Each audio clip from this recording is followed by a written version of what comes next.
มืองแซงต์พีเตอร์สเบิร์กเป็นเมืองใหญ่ระดับ2ของสหพันธ์รัสเซียที่มีพลเมือง 5.3 ล้านคนในอดีตเป็นเมืองหลวงของจักรพรรดิรัสเซียในปี 1703 ใต้การปกครองของเจ้าพีเตอร์เกรย์เป็นเมืองสร้างขึ้นที่สวยงามในภาคยุโรป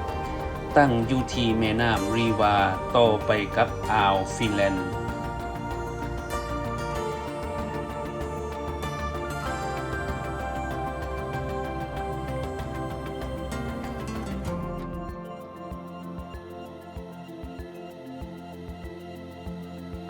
เมืองสะอาดสบายมีตึกหอพิพิธภัณฑ์มีมหาวิทยาลัย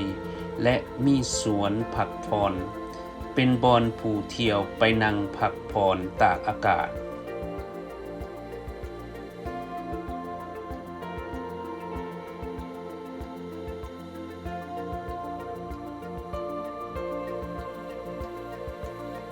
เมืองแซงต์พีเตอร์สเบิร์กในยุคสมัยสหภาพโซเวียตเอิ้นว่าเลนินกราด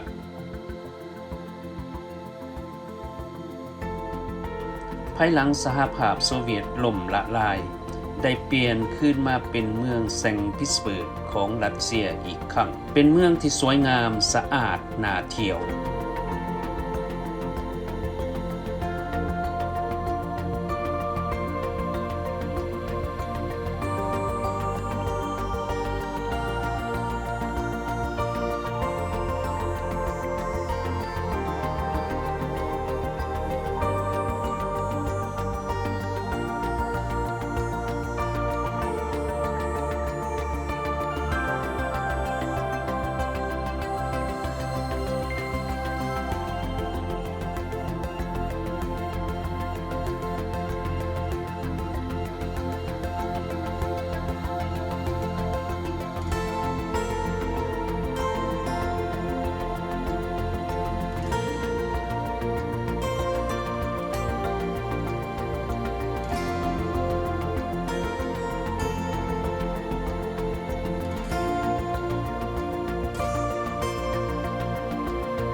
เพลสสแควร์